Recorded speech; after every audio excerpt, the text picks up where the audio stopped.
Hi friends, இன்றைக்கி நம்ம பார்க்க போகிறது ஒரு சூப்பரான ஒரு சின்ன வீடியோ. என்னென்னு பார்த்தீங்கன்னா ஃப்ளவர்ஸ் வீடியோ தான். நான் பார்த்த ஃப்ளவர் உங்களுக்கு காமிக்கணும்னு ஆசையாக இருந்துச்சு. அதுதான் சரி காமிக்கலாமேன்னு சொல்லிட்டு கூப்பிட்டு வந்தேன்.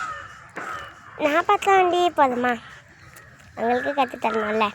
இத்தனை நாளாக சமையல் கதை செய்கிறது, வெளியே போகிறது ஃப்ரெண்ட்ஸ் கூட பேசுறது அந்த மாதிரி படிச்சிங்க. இன்னி கொஞ்சம் எக்ஸ்ட்ரா பார்க்கல. அதுதான் எல்லாத்துக்குமே நான் வருவேன்றதுக்காக ஆல்வேஸ் மட்டும் பேர் வச்சுருக்கேங்க. ஓகே, எனக்கு பேர்லாம் தெரியாது.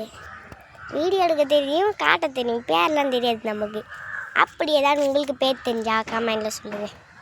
அதை பார்த்து நான் கற்றுக்கிறேன். எதுவும் தரமாட்டேன் பையன். நானே 0% அக்கௌண்ட்டு.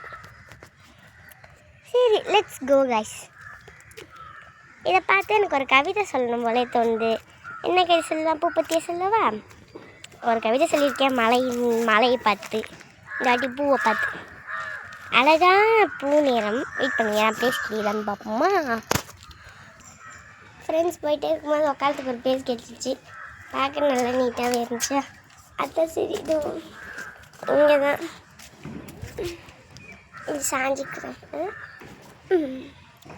அழகான பூ வேலை, அழகான காலை வேளையில் ஒரு சிறிய பெண்மணி சொல்கிற கவிதை போல் நம் மனதில் தேனாக ஊறும் பூவிலிருந்து எடுக்கும் தேனை நீ அழகாக பார்க்க மனது பொங்கி வலியும். அந்த பூவை பிரித்து தலையில் வைக்கும் போது அந்த பூவுக்கு ஆயுசு குறைந்துவிடும்.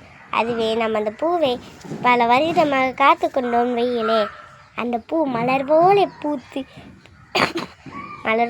பூத்து அன்றை பெரியதாய் வளர்ந்து நமக்கு அது நாம் வாடி போன பூ போல இருக்கக்கூடாது. என்றுமே பூத்த பூ போல பூத்தே வளர வேண்டும் என்று நான் உங்களிடம் சொல்லிக்கொள்கிறேன்.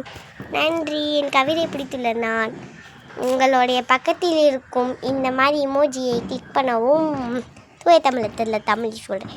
Like and share and subscribe. சரி, லெட்ஸ் கோ. சின்ன ஃப்ளவர் பார்த்தேன்னு சொல்கிறேன். வெயிட் பண்ணுங்கள்.